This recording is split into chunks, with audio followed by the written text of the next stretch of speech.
Entrepreneurs, you'll want to listen to this.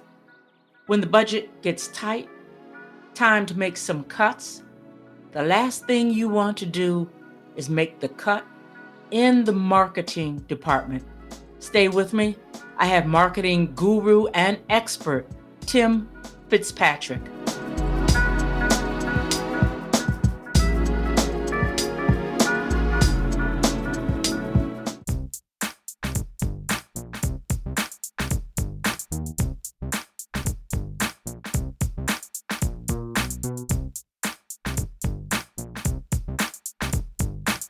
Welcome to Her Business, Her Voice, Her Conversation. This podcast was created for the boomer woman leaving corporate, and now you're looking to reinvent yourself, become an author, an entrepreneur, a podcaster. Well, each episode will leave you with clarity. You will come away with the yes, I can and yes, I will reinvent myself mindset. So come on, let's do this. I'm your host, Margo Levette.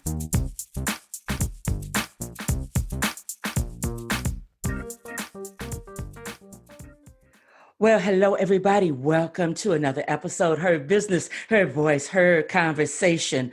Well, it's said that podcasters are really storytellers, but today my guest will tell her story, how she dismantled the ICE ceiling of the culinary industry. Oh yeah, she is the founder of Culinary Crafts, one of Utah's largest off-premise catering company. She's catered thousands of events over her 35-year career, and her consistency, mastery, business savvy allowed her to secure clients such as Sir Elton John, Oprah Winfrey, and I'm sure that's just a modest, she's probably been all over Utah, all over the United States. I'm just so sure. So let me introduce to you author, speaker, podcaster, one of Utah's coolest entrepreneurs. I'm talking about Mary Crafts. Mary, thanks for joining me. Margo, I hope I can live up to that kind of an intro. Thank you very much, you dynamo.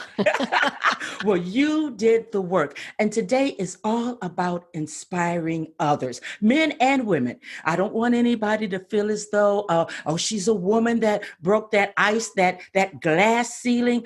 Culinary industry is tough. So can we start out there? When we read about people such as yourself and the things that you've done, the tenacity, the grit, did you have a silver spoon in your mouth? How is it that you accomplished everything that you did? You've experienced it and you landed on your feet. Did you have strong backing of millions of dollars from the beginning? Tell us how you started out, Mary. Well, I did have a silver spoon in my mouth, but I didn't know it until I got to this age of 66. Because that silver spoon was not something, a big bank account from my parents or, that they knew the right people. That silver spoon was the person inside that I was born to be. Mm. And that silver spoon, I didn't realize was there until I got into my life and began to grow. And I believe we're all blessed as we come onto this planet with that kind of inner light that if we can learn to turn it on and to listen to it, that it will be greater than any materialistic silver spoon that could possibly have been given to us. Oh my. I believe what you're saying. Go ahead. Carry on. I said I wasn't going to interfere. People. No, honey. I need you to jump in because otherwise people are going to get so bored. Like, is that woman ever going to shut up? Don't you ever shut up, Mary Crafts, because what you have done, you are in the Utah's largest catering company, Culinary Crafts.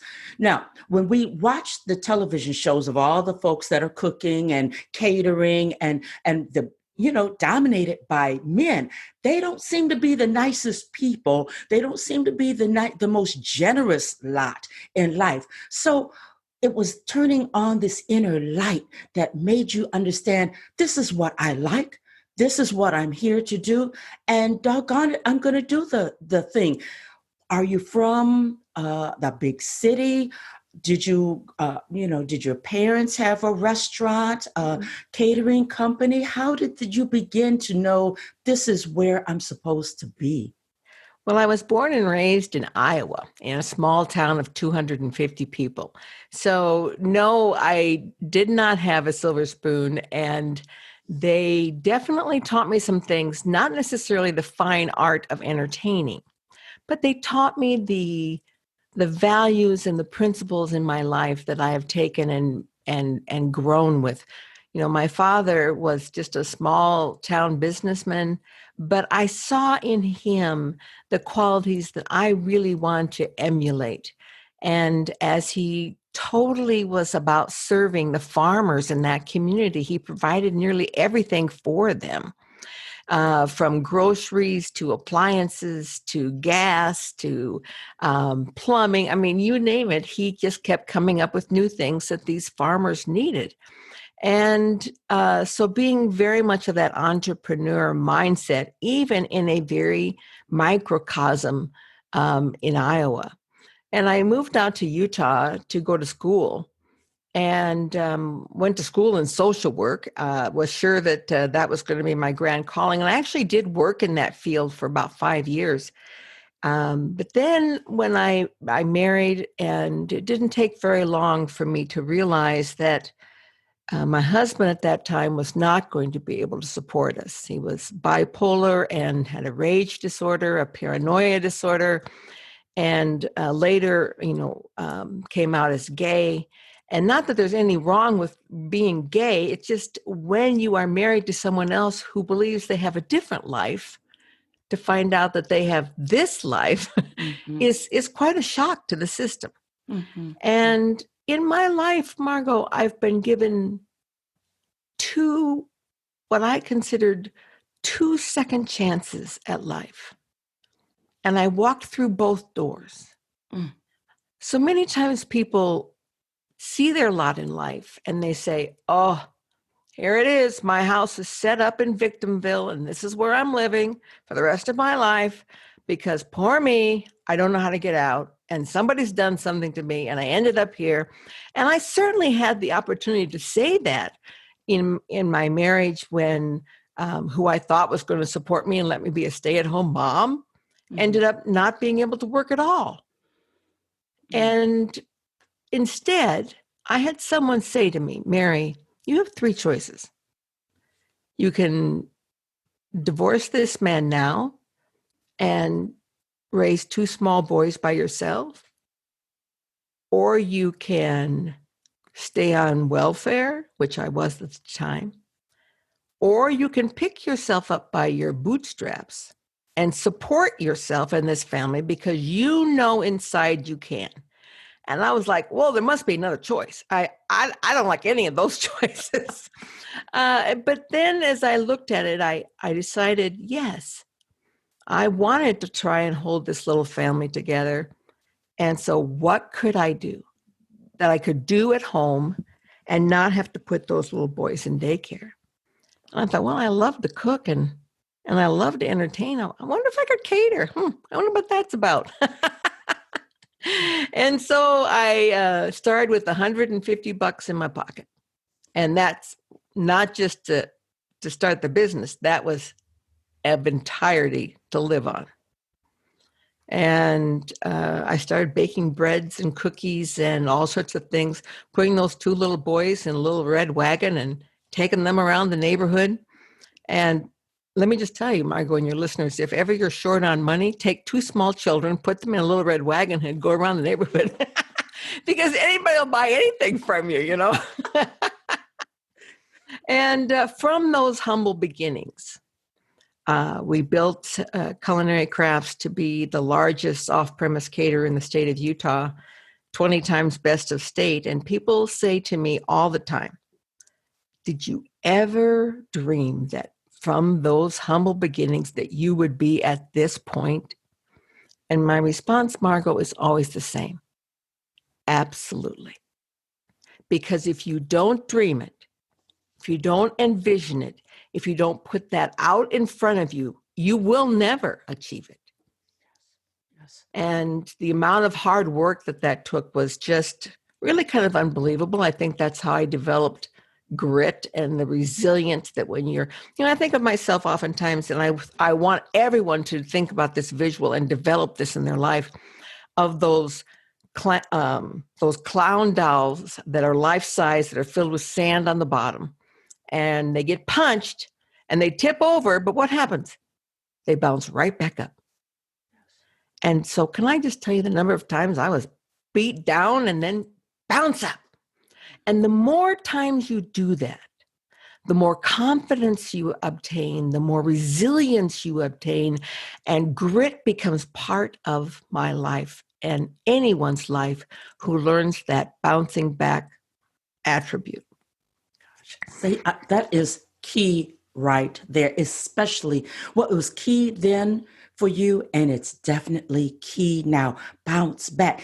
That's the key to your consistency, correct? Oh, absolutely.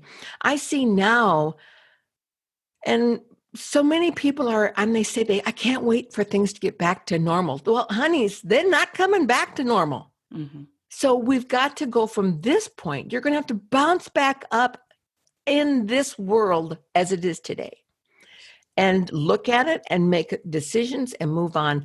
I sold my catering company a year and a half ago to my children. And even though I'm still chairman of the board, I'm not necessarily involved. And when I sold it to them, of course, it was this multi-million-dollar organization and huge, and it was going so big. And little did they know that 18 months later, this was going to happen. Mm-hmm. That there would be no business for catering companies. And so now they've had to kind of crawl back to a standing position and regroup. Okay, well, we never did events for under 30. Now we do events for 10. Mm-hmm. And, we never did small takeout things. And now we're known for takeout, for meals for 4. I mean, it's a constant regrouping and relooking and reinventing and just resilience through that whole entire process. Mm. But I love the fact they didn't give up, though. That's what I love. They have their mother's grit and they respect what you built. So to pivot was natural. I shouldn't say natural, but there was no other choice for them. There was no way. They couldn't figure this out to move forward. Well, I think that there certainly were other choices for them, Margo, but they didn't choose them. I mean, they could have just said, I know of quite a few catering companies across the country that simply closed their doors, shut down, told their employees, maybe we'll reopen in a year. I mean, they gave up. Mm-hmm. And they didn't choose that. And I do think that it is a piece of my grit that they carry within themselves. Because they've not only seen me build this company and, go through 9/11, and we went through the recession of 2008 and 9 and 10. And they knew that it was possible. And the same kind of stick-to-itness will see them through this. Mm-hmm. For me as a person, the second chance in life that I was given didn't happen till age 50. And that's why I say to anyone, it's never too late and nothing is impossible. And then even though I had built this outstanding company that was prosperous and had a wonderful reputation and doing well, I had never dealt with the fears that were inside of me, that were holding me by the jugular vein. And that's part of what made me a great caterer was that I was so afraid of what other people would think of me. I was such a pleaser that, dang, I would just go head over heels to make somebody's, event turn perfect and to do whatever I could for them. But it was for the wrong reasons. The reasons were out of fear. Because I was afraid of messing up. I was afraid what people would think of me. I was afraid of not having enough money if I messed up. I mean, that's a fear-based life. Mm-hmm. And when I saw that inside of myself at age 50, And I got back those pictures from my wedding, or not, from my birthday party. There I sat and I looked at her and I thought, as I saw those photos of me, who is this woman and how did she get here? And worse yet, how do I get away from here? I was 284 pounds, very successful, but inside so unhappy, just a plastic smile on my face. And so driven by fear, every decision. And I decided that day, I sat there and looked at those photos. Whatever that fear is, I'm going to find it and I'm going to deal with it. And I'm going to move to who the real me is. Because the weight was not the problem. The weight was a manifestation, was a protectionism actually for me. And I needed to find a passageway from fear-based living to love-based living. And so for the first time in my life, Margo, I began to be vulnerable and reveal myself and my weaknesses, show them to the world. Let me be authentic. Yes. And what I discovered, that the woman I had been trying to hide all these years, she was so much better than the woman I thought I was being. And I took on this hashtag of a badass woman with a purpose, grace, and grit. Yes.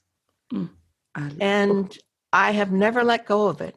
Mm-hmm. I have used that badass to become the strong woman that I am. And it took me to the summit of Kilimanjaro last year. And now, of course, I have my Marco Polo channel where I give instructions and hope and guidelines and encouragement to anybody over 50 who is wanting to transform their life and their weight, and from daily exercises to what you can do in your home, to cooking, motivation, to letting go of fear. I have my weekly podcast. I just finished my first book, all after the age of 50. Man, crafting a meaningful life. That's your podcast, and it is right to the point.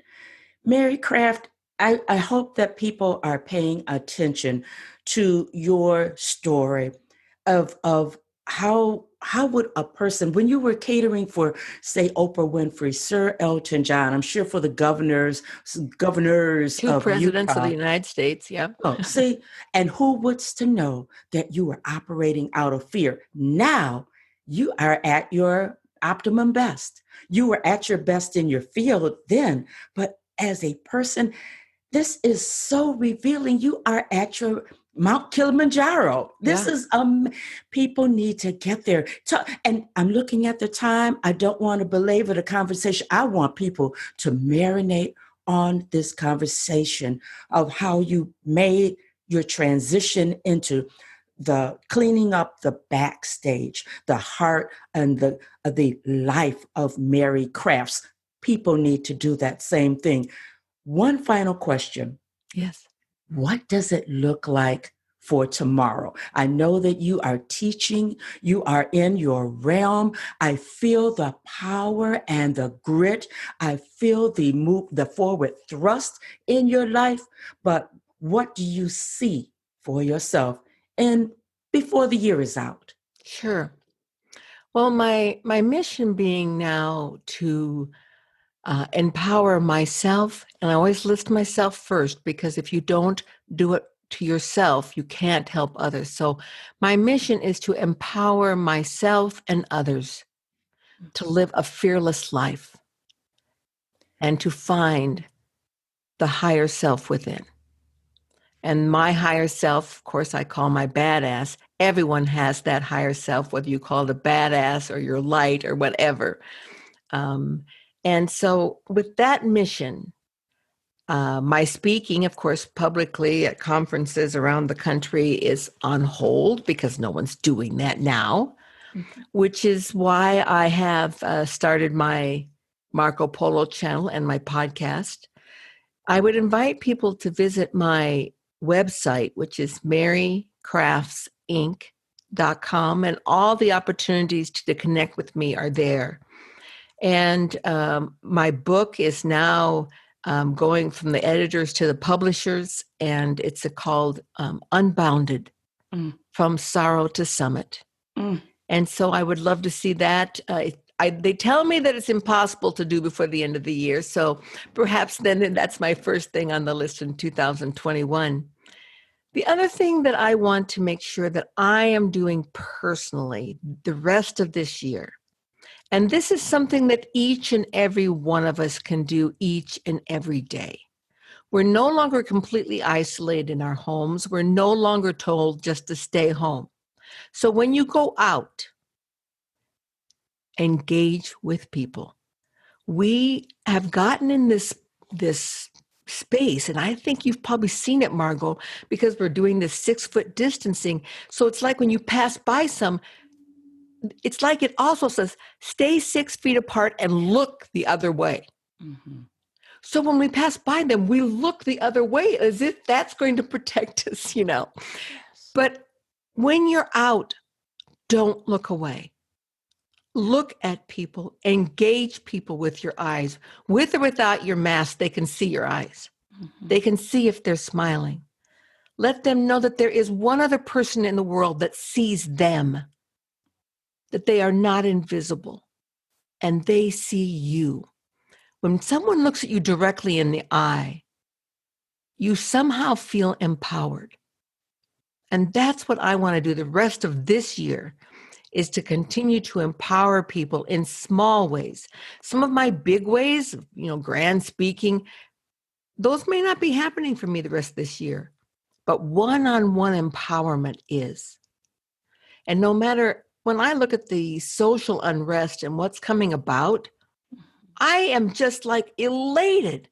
This is all part of one grand transformation to our planet. Yes. And an opportunity for awakening, and the little piece that we can each play.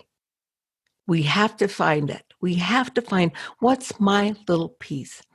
And as you know from your podcast, as your podcast goes out every week, as my podcast goes out, that's my one way of connecting to people. Hold on to my hand. Yes. We're going to do this together. Well, you heard it from one badass woman with purpose, grace, and grit. It has been my pleasure to spend this time with you, Mary Crafts. I feel myself tearing up. There's something so dynamic about you, the measure of transparency and humanity. I wanted to go out and touch lives and cause people to look into the eyes of others. Mm-hmm. I always tell people, listen to the shows more than one time, and definitely you're going to have to reach out to Mary Crafts. She told you where she can be found. You're going to have to listen to her podcast, Crafting a Meaningful Life. And you're going to have to listen to this episode more than one time, because in the short span of time we've been together, she has literally, once again, dismantled the ceiling of I can't, I'm afraid, I'm not enough, I can't go any further. She's just literally rebuilt what life is all about. I thank you so much, dear lady. Thank My you. pleasure. And I'll look forward to seeing you on a speaking stage when I'm 90. Well, I look forward to you also, because you know what, folks, with grit, we just get older, we get a little bit wiser, but we're never quiet. So that's right.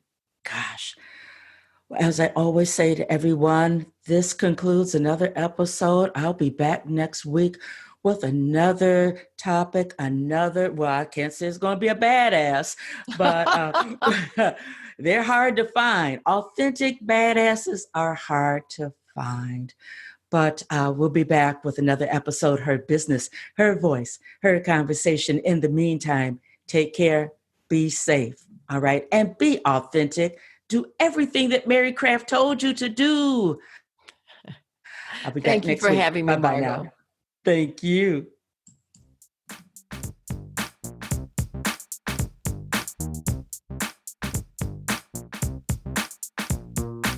I want to thank you for listening to Her Business, Her Voice, Her Conversation. Couple of things that I want you to do. Right now, go to my website, pick up a copy of Her Business, Her Voice, Her Reinvention, how I went from game show hopping to international show host, author, and speaker in 1 year. Number 2, please freely listen to each and every episode. Share them out with your family, friends, the men in your lives. And then number 3, get in contact with me, one of the experts that have been on the show, because I want to make sure that you reinvent yourself.